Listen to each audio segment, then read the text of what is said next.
رمضان باران رحمت رمضان زہے مقدر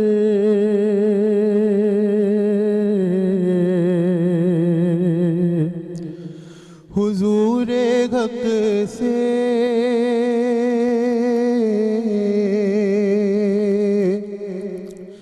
سلام آیا پیام آیا جھکاؤ نظریں بچھاؤ پلکیں ادب کا اعلیٰ مقام آیا زہے مقدر یہ کون سر سے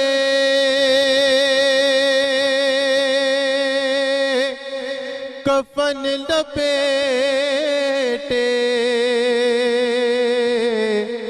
چلا ہے الفت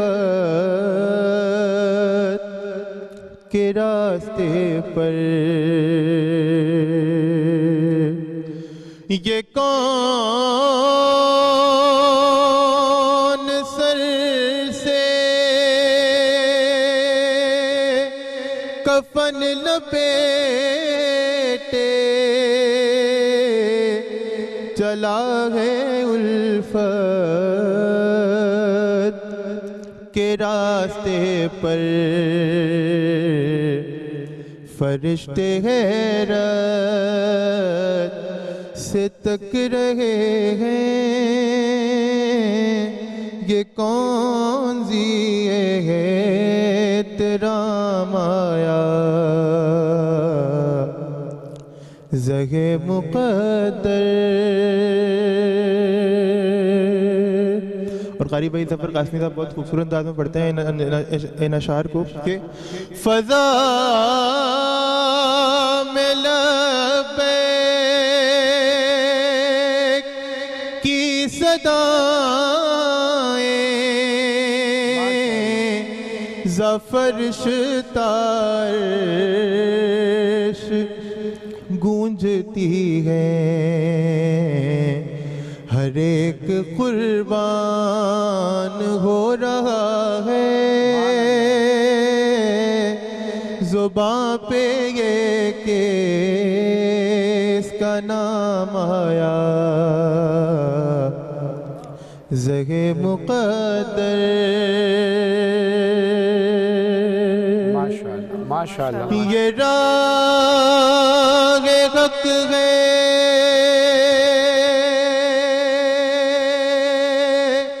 سنبھل کے چلنا یہاں ہے منزل قدم قدم پر یہ راہ حق ہے سنبھل کے چلنا یہاں ہے منزل قدم قدم پر پہنچنا در پر تو کہنا آقا سلام دیجئے غلام آیا زہے مقدر حضور حق سے سلام آیا پیام آیا ماشاءاللہ ماشاءاللہ حزین ابھی نعت رسول مقبول صلی اللہ علیہ وسلم کا نذرانہ پیش کر رہے تھے سید تقی رضوی صاحب. بہت شکریہ تقی رضوی صاحب، آپ تشریف لائے. اور ہمارے ساتھ دوسرے نعت خوان موجود ہیں جو آپ کسی تعارف کے محتاج نہیں، شفیق احمد صاحب. السلام علیکم شفیق بھائی، کیسے ہیں؟ کل آپ کو ہم نے بہت مس کیا شفیق بھائی. کل بس میری بھی کہیں مصروفیت تھی، کچھ وعدے تھے وہ پورے کرنے تھے، میں معذرت چاہتا ہوں. نہیں معذرت کیا تھی، وہاں بھی آپ ظاہر ہے سرکار کا ذکر کرنے ہی گئے تھے. جی بس میں پیش کرتا ہوں. اچھا وہ میں ایک نعت وہ پیش کر رہا ہوں آپ کے سامنے. 2007 میں خورشید بھائی مجھ سے بڑے، تو جب برین ہیمریج ہوا، جب ان کو ایڈمٹ کیا تو شام کا مغرب کا ٹائم تھا، تو ڈاکٹر آئی کہنے لگے اپنے بھائی کو منع کریں، نعت پڑھنے کے لیے مناسب نہیں ہے. تو میں نے ان سے منع کیا، میں نے کہا آپ نعت نہ پڑھیں، میں پڑھ دیتا ہوں آپ کے. مجھے کہنا خاموش، اور روتے جا رہے تھے، آنسو ان کے آنکھوں میں تھے. 1 ہفتے بعد تو پھر دنیا سے چلے گئے وہ. تو وہ نعت بڑی امر ہوئی، وہ ایسا پڑھا اس کلام کو پیش کرتا ہوں. بسم اللہ.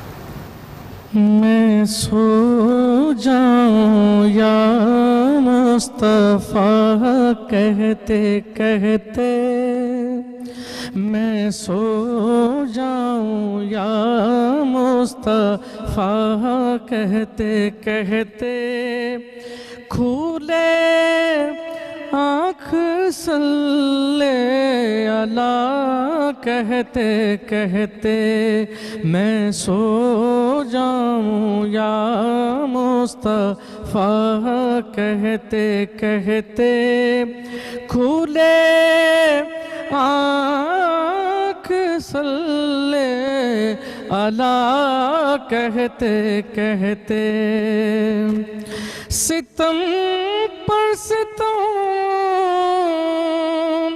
سہ گئے دشمنوں کے، ستم پر ستم سہ گئے دشمنوں کے، سہ گئے دشمنوں کے، حبیب خدا یا خدا کہتے کہتے، یا خدا کہتے کہتے، میں سو جاؤں یا مصطفیٰ کہتے کہتے، کھولے آنکھ صلی اللہ کہتے کہتے، گزرتے تھے کانٹوں بھرے راستوں سے، گزرتے تھے کانٹوں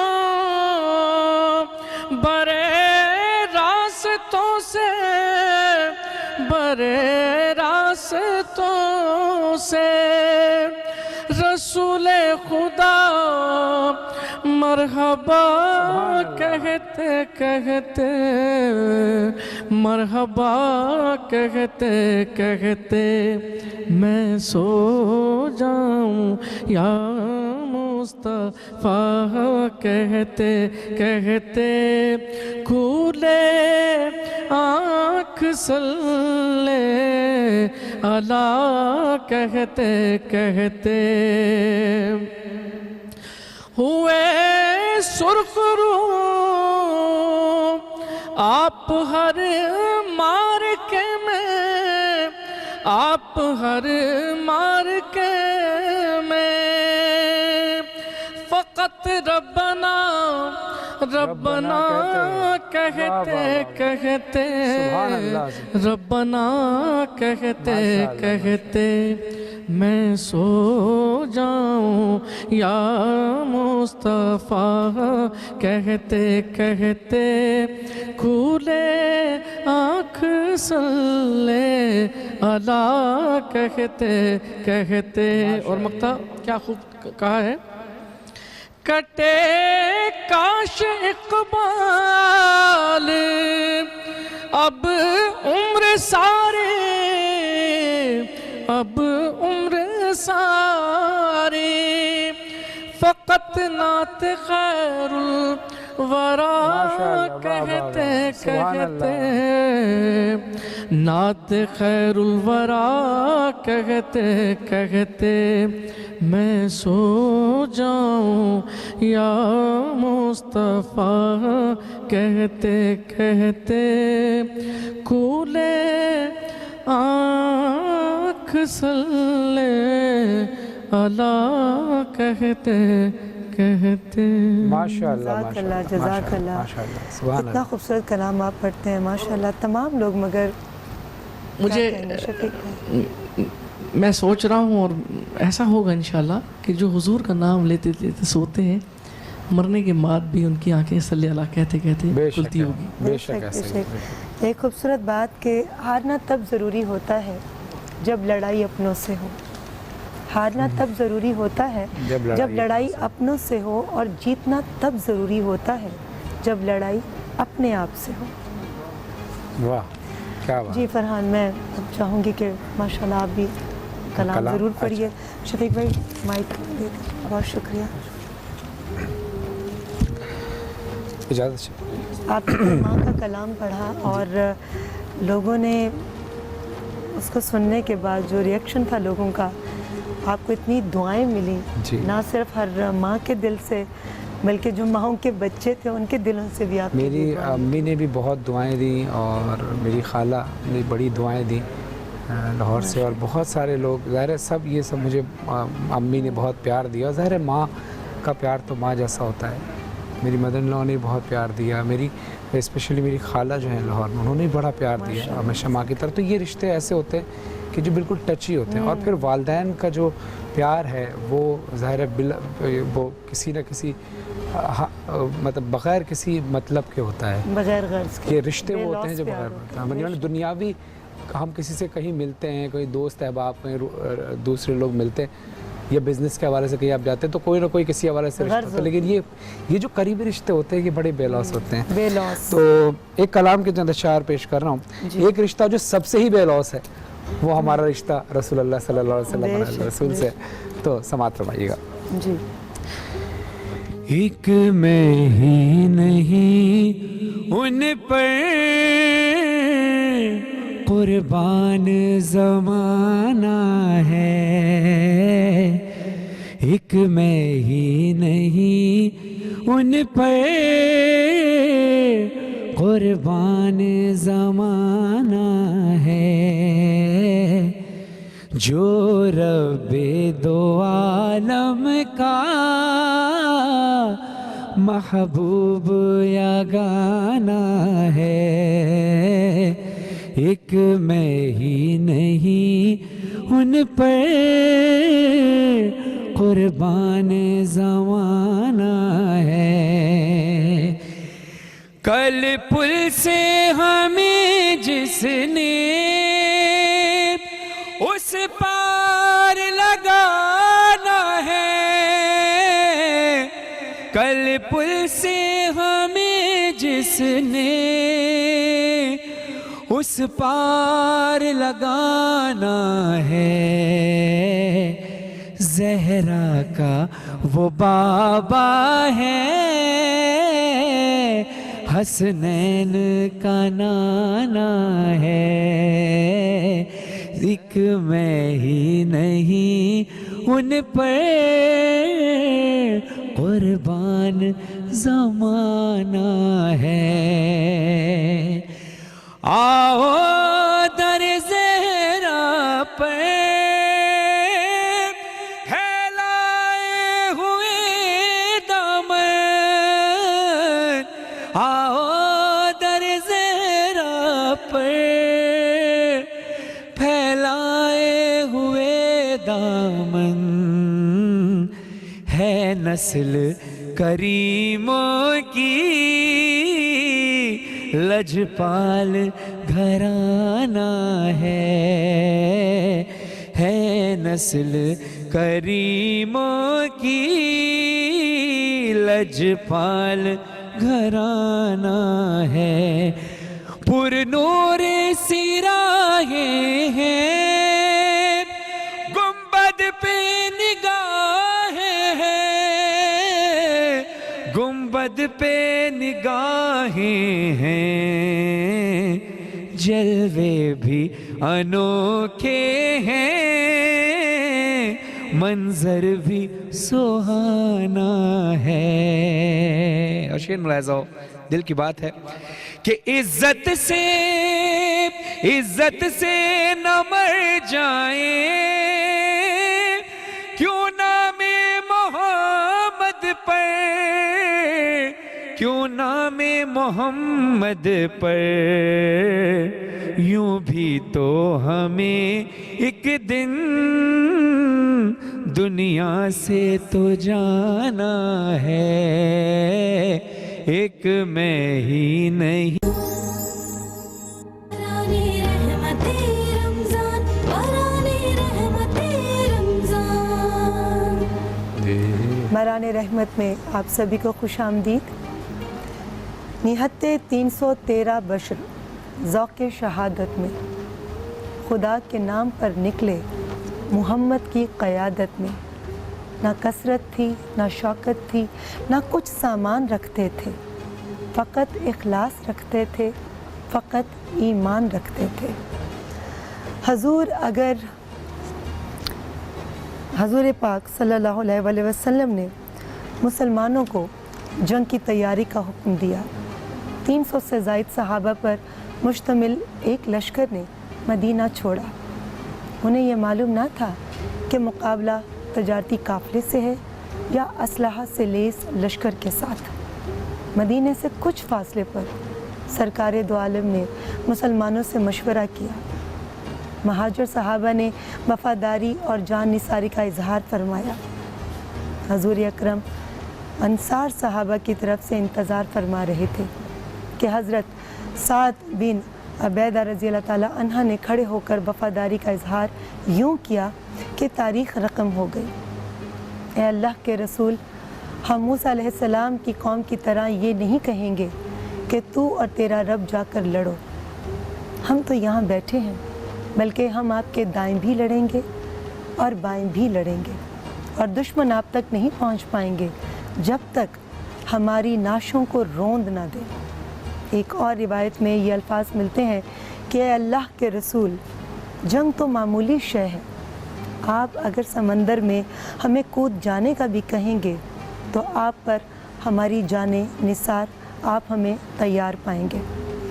تب آپ صلی اللہ علیہ وسلم نے بدر کی طرف کوچ کرنے کا حکم صادر کیا، اور حضرت صلی اللہ علیہ وسلم اپنے خیمے میں گئے اور ساری رات یہ دعا کرتے رہے کہ اللہ، اگر تو نے اس چھوٹے سے گروہ کو ہلاک کر دیا تو زمین پر تیری عبادت کرنے والا کوئی نہ ہوگا۔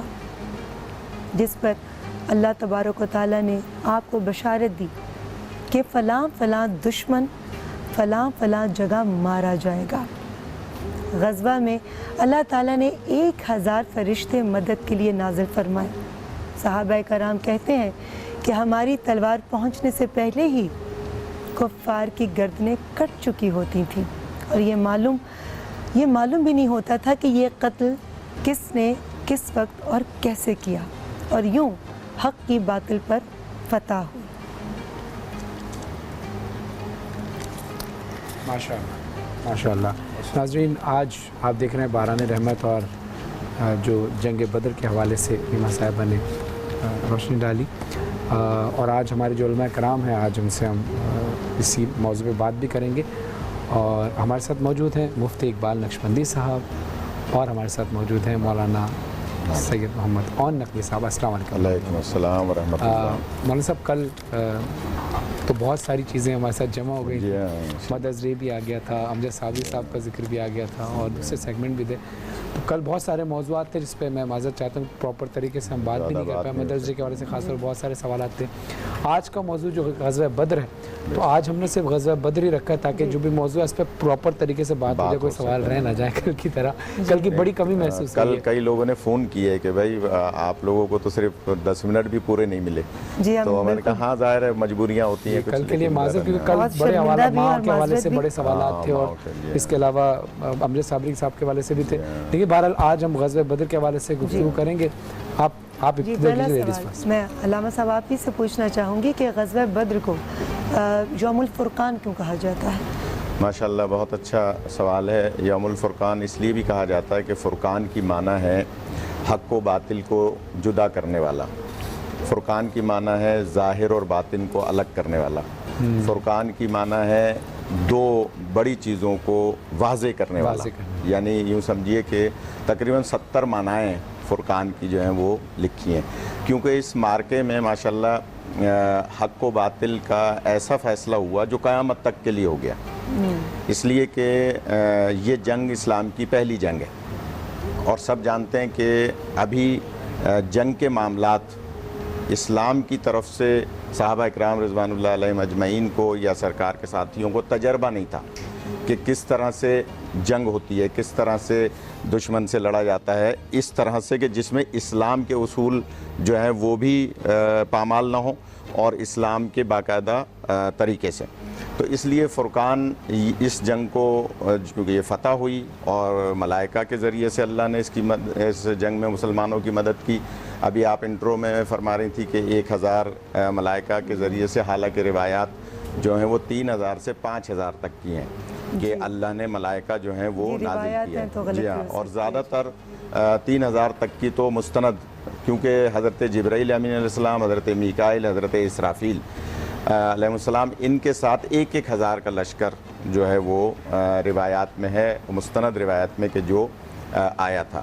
تو یہ جنگ کیونکہ وہاں سے 1000 کی تعداد میں تھے، اور اس کا پتہ بھی دیکھیے کیسے لگایا گیا کہ جب اس سے پہلی رات مولا علی علیہ السلام کو رسول پاک نے بھیجا کہ جاؤ پانی تلاش کر کے لاؤ، اور پانی لینے جب تشریف لے گئے تو وہاں 2 گویا بندے ملے جو پکڑے اسلام کے سپاہیوں نے۔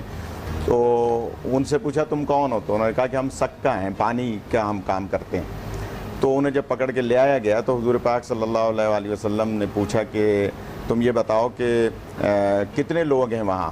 تو انہوں نے کہا نہیں ہمیں نہیں اندازہ۔ تو آپ نے فرمایا کہ اچھا یہ بتاؤ کہ کتنے اونٹ نہر ہوتے ہیں روزانہ؟ آپ ذرا حکمت دیکھیے۔ تو انہوں نے کہا کہ 9 یا 10 اونٹ جو ہیں وہ نہر ہوتے ہیں۔ تو آپ نے فرمایا اس کا مطلب یہ ہوا کہ 900 سے 1000 کے درمیان ہے، کیونکہ ایک جو 9 یا 10 اونٹ کا مطلب یہ ہوا کہ کم سے کم 100 افراد جو ہیں وہ ایک اونٹ کو کھاتے ہیں۔ تو اس طرح سے 900 سے 1000 کے درمیان لشکر ہے، اور یہ اندازہ ہو گیا کہ 1000 کا ہی لشکر تھا۔ اور جب دوسرا دن ہوا اور اس کے بعد یہ جنگ ہوئی تو آپ سب جانتے ہیں کہ وہ جنگ کس طرح سے ہوئی کہ اللہ نے ملائکہ کے ذریعے سے مدد فرمائی۔ تو فرقان اس لیے کہتے ہیں آپ کے سوال کے جواب میں کہ یہ حق و باطل کو جدا کرنے والی قیامت تک کے لیے جنگ ہے۔ بہت شکریہ مفتی اقبال نقشبندی صاحب، آپ سے سوال یہ ہے کہ ہمارے سامنے رسول خدا صلی اللہ علیہ وسلم کی ذات جب نظر آتی ہے، ایک طرف ہمیں صلح حدیبیہ نظر آتی ہے جہاں پہ مصالحت کے ساتھ بات طے پائی، اور لیکن یہاں جنگ بدر میں جو ہے وہ جہاد کو ترجیح دی گئی، یہاں مصالحت نہیں، تو اس کی کیا وجہ تھی؟ الحمدللہ رب العالمین والصلاة والسلام علی سید الانبیاء والمرسلین، اما بعد فاعوذ باللہ السمیع العلیم من الشیطان الرجیم، بسم اللہ الرحمن الرحیم۔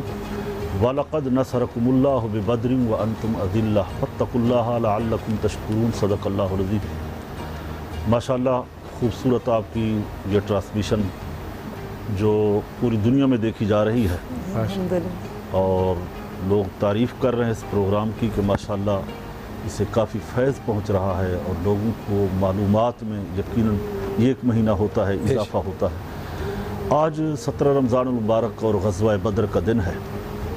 عالم اسلام کے اندر اس دن کو بڑی عقیدت کے ساتھ منایا جاتا ہے، اور وہ قومیں زندہ رہتی ہیں جو اپنے شہداء کو یاد رکھتی ہیں، جو ان کی مرہون منت رہتی ہیں۔ تو بڑی خوبصورت تمہیدی کلمات کا ہماری ریما بی بی نے کہ 313 315 کی روایتیں ملی ہیں۔ علامہ صاحب خوبصورت گفتگو فرما رہے تھے، یقیناً 1000 کا لشکر، وہ بھی قرآن کی آیت ہے، اے رسول ہم 1000 کا لشکر بھیجیں گے، ہم 3000 کا بھیجیں گے، ہم 5000 کا لشکر بھیجیں گے۔ مدینے سے بدر کا فاصلہ جو ہے وہ 80 کلومیٹر کا فاصلہ ہے۔ اب یہ فاصلے میں ایک گھوڑا، چند اونٹ اور 313، کیونکہ سارے گنتی کے مدینے میں اتنے ہوئے، کچھ اونٹ لوگوں کی چراگاہوں میں چر رہے تھے، کچھ زرعی فارموں میں تھے۔ جلدی اتنی تھی کہ ان کی انتظار نہیں کی، بس چلو، غلامان مصطفیٰ نے انتظار نہیں کی کہ مرشد اعظم کا حکم ہے، آقا و مولا صلی اللہ تعالیٰ علیہ وسلم کا۔ حضور تزکیہ نفس اپنے غلاموں کا پہلے کرا چکے تھے، یعنی وَيُزَكِّيهِمْ وَيُعَلِّمُهُمُ الْكِتَابَ وَالْحِكْمَةَ، رسول اللہ ان کو پاک و صاف پہلے کر چکے تھے۔ اب ضرورت اس امر کی تھی، جب یہ پاک و صاف ہو گئے، تزکیہ نفس ہوا، اب تسویہ نفس کی طرف چل پڑے، یعنی جہاد کی طرف چل پڑے۔ ضرورت بھی تھی، اور کفار مشرکین آئے روز طرح طرح کی اذیتیں، طرح طرح کی وہ سازشیں کر رہے تھے۔ تو اس اسلام کا یہ پہلا مارکہ ہونا ضروری تھا۔ تو یہاں سے یہ نکلے، اور ایک اونٹ کے اوپر 3 سوار تھے۔ جس اونٹ کے اوپر رسول اللہ صلی اللہ علیہ وسلم سوار تھے، اس کی مہار مولا علی کرم اللہ وجہ الکریم کے ہاتھ میں تھی، ابو لبابہ کے ہاتھ میں تھی، اور طے یہ تھا کہ اتنی مسافت میں ہم سواری بدلتے رہیں گے، سوار بدلتے رہیں گے، سفر طے ہو جائے گا۔ تو رسول اللہ صلی اللہ علیہ وسلم جب اترے تو حضرت علی کرم اللہ وجہ الکریم نے عرض کی، یا رسول اللہ، ماں باپ قربان کروں، میرا جو حصہ ہے سواری کا وہ میں آپ کو دیتا ہوں، آپ ہی سفر کرتے رہے۔ تو اللہ کے رسول نے فرمایا صلی اللہ علیہ وسلم کہ اے علی، کیا مجھے اجر کی ضرورت نہیں ہے؟ مجھے بھی اجر کی ضرورت ہے۔ اب تسویہ نفس اس لیے کرنے جا رہے تھے، اب دنیا کو پیغام دینا تھا کہ مسائل صرف جو لوگ کہتے ہیں کہ مذاکرات یا بات چیت، ایسے نہیں، مسائل اور قرآن کا نفاذ جنگ سے ہوتا ہے۔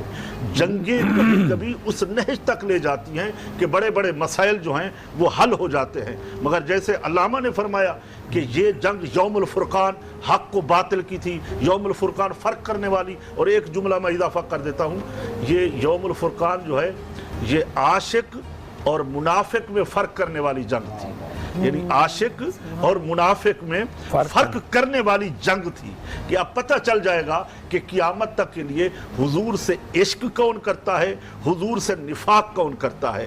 یہ وہ مارکہ تھا۔ اب جو آپ کا اصل سوال ہے صلح حدیبیہ، وہ صلح حدیبیہ، اس میں بھی بڑے بڑے راز تھے، حکمتیں تھیں۔ صحابہ کہہ رہے تھے یا رسول اللہ صلح حدیبیہ آپ کر رہے ہیں، کیا ہم اتنے مجبور ہو گئے؟ اللہ کے رسول فرماتے نبی کے معنی ہے غیب کی خبر بتانے والا۔ نبی ہوتا بھی وہ ہے جو غیب کی خبریں بتائے، یعنی چھپی ہوئی چیزوں کی، جو یہاں کی چیزیں ہیں۔ نبی اگر یہاں بیٹھا ہے تو وہاں کی خبریں دیتا ہے، نبی اگر وہاں چلا جائے تو یہاں کی بھی خبریں دے سکتا ہے۔ نبی یہاں بیٹھا ہے تو نبی کہہ رہا ہے میں جنت کو دیکھ رہا ہوں، میں لوح قلم کو دیکھ رہا ہوں، میں کرسی کو دیکھ رہا ہوں۔ یہ میرے رسول کی شان ہے۔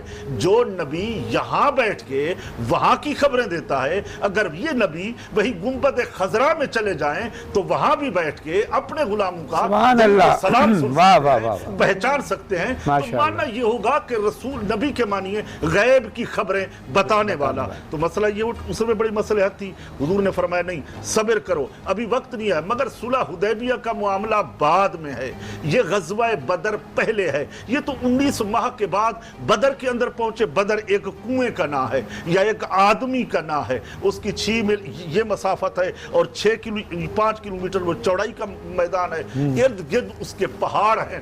تو وہاں یہ 313 تھوڑے سے چنے بھنے ہوئے رمضان کے روزے اپنے آقا مولا صلی اللہ علیہ وسلم کا رخ زیبا دیکھتے ہوئے وہاں میدان کی طرف بڑھ رہے ہیں۔ کہتے آقا بدر تو یہ کھڑا ہے مدینے سے، آپ ہمیں آگے اجازت دیں تو ہم بڑی بڑی سپر طاقتوں سے ٹکرا جائیں گے، آپ ہمیں اجازت دیں ہم سمندر میں کود پڑیں گے۔ کیوں کہ یہ لشکر پوری دنیا سے انوکھا تھا، نرالا تھا، کہ اس لشکر کا افسر ایک کالی کملی والا تھا۔ حضور اس رسول اعظم صلی اللہ علیہ وسلم اس لشکر کے انچیف کمانڈر تھے، سپہ سالار تھے، اور راستے میں مساوات کے درس دیے جا رہے تھے۔ دیکھو میں اس فوج کا سپہ سالار ہوں، مگر جہاں باری آئی تو میں خود اونٹ سے اتر رہا ہوں۔ آنے والے انچیف کمانڈر سپہ سالار میرے رسول کی زندگی سے سیکھیں کہ رسول اعظم کس طرح مساوات کا درس دیتے ہوئے جا رہے ہیں، برابری کا درس دیتے ہوئے جا رہے ہیں، عدل و انصاف کا درس دیتے ہوئے جا رہے ہیں۔ تو غزوہ بدر حق و باطل میں تمیز کرنے کا مارکا ہے. یہ ضروری تھا اور ہونا تھا کہ رسول اب آپ نے 313 کو تیار کر لیا, آپ کی افرادی قوت اتنی بن گئی ہے, اب آپ میدان کربلا میں, آپ میدان وہاں بدر میں اتر جائیں, پھر وہاں سے شروع کریں.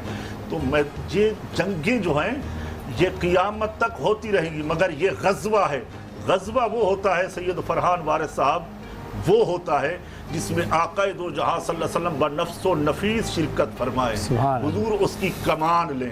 سریہ وہ ہوتا ہے جس میں رسول اعظم صلی اللہ علیہ وسلم کسی کو بنا کے تیار کر کے اس کی کمان اس کے ہاتھ میں دے اور وہ چلا جائے.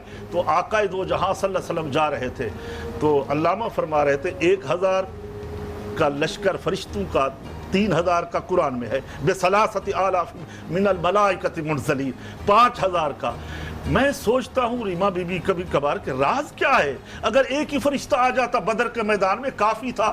1000 کا لشکر کفار کا, حضرت اسرائیلی میرا خیال ہے چلے آتے تو وہ سارا کام ہو جاتا.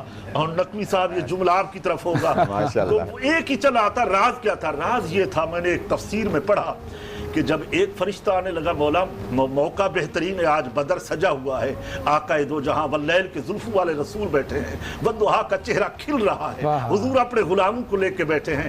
تو ایک فرشتے نے کہا میں جاتا ہوں, دوسرے کا مجھے بھی جانا ہے. اللہ کی بارگاہ میں عرض کرنے لگا مولا ہمیں بھی جانا ہے, ہم شریک تو ہو جائیں کہ قیامت تک وہ 313 تمام صحابہ سے افضل ہو جائیں گے جو بدر میں شریک ہوئے ہیں. اور وہ فرشتے بھی کہنے لگے مولا اگر ہم یہاں سے چلے جائیں تو ہم بھی تو ان ملائکہ سے افضل ہو جائیں گے. تو اللہ نے ان 313 کو وہاں پہ بھیج دیا.